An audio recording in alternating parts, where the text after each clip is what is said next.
Kepolisian daerah Riau kembali mengungkap kasus perambahan kawasan hutan konservasi Taman Nasional Tesonilo, Kabupaten Pelalawan, yang melibatkan seorang oknum yang mengklaim dirinya sebagai pemangku adat. Dalam konferensi pers, Kapolda Riau Irjen Pol Heri Heriawan mengungkap bahwa tersangka berinisial JS yang disebut sebagai Batin atau tokoh adat telah memperjualbelikan kawasan konservasi kepada lebih dari 100 orang. Sebelumnya, penyidik telah menangkap tersangka berinisial DY pada Februari lalu. DY diketahui membeli lahan seluas 20 hektar dari JS di kawasan konservasi TNTN.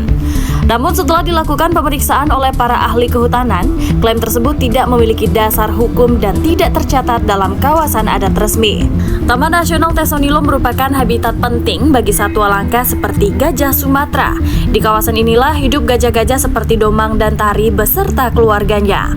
Polda Riau menegaskan komitmennya dalam upaya pemulihan lingkungan dan penegakan hukum melalui pendekatan green policing. Saat ini telah dibentuk satuan tugas khusus untuk memberantas kejahatan kehutanan termasuk mempersempit ruang gerak para pelaku yang berlindung di balik simbol adat. Dalam kesempatan itu, Kombes Asep juga menyampaikan peringatan tegas kepada para tokoh adat dan masyarakat untuk tidak terlibat atau membiarkan praktik manipulasi adat demi kepentingan pribadi. Polda Riau akan terus menelusuri pihak-pihak yang menerima lahan dari JS dan akan melakukan penindakan hukum secara menyeluruh. Irjen Heri juga menekankan pentingnya sinergi antara aparat penegak hukum, pemerintah daerah, dan tokoh masyarakat dalam menjaga kelestarian Tesonilo.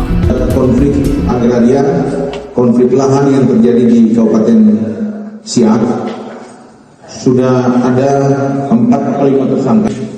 Saya udah bilang sama Bupati Siak, boleh nggak kakak saya itu dimasukin Domang dan Tari sebagai anak saya? Setuju nggak? Kita daftarkan Domang dan Tari sebagai warga negara kehormatan Provinsi Riau. Setuju nggak? Nanti pas gubernur datang kalian sampaikan lah. Jadi Domang dan Tari ini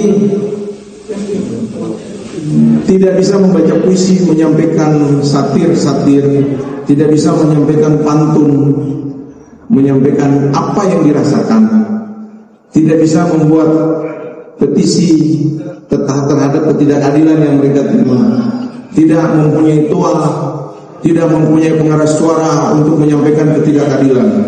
Saya perwakilan Domang dan Tari dan gajah-gajahan di Tesonilo itu menyampaikan kepada rekan-rekan semua bahwa kita harus bersama-sama Domang dan Tari untuk menuntut rumahnya mereka agar mereka bisa masuk dan secara bebas bersendaguro, bernyanyi, meneriakkan yel-yel tentang kebebasan, tentang freedom di hutan Tesonilo, khusus freedom kepada gajah yang ada di sana. Setuju nggak?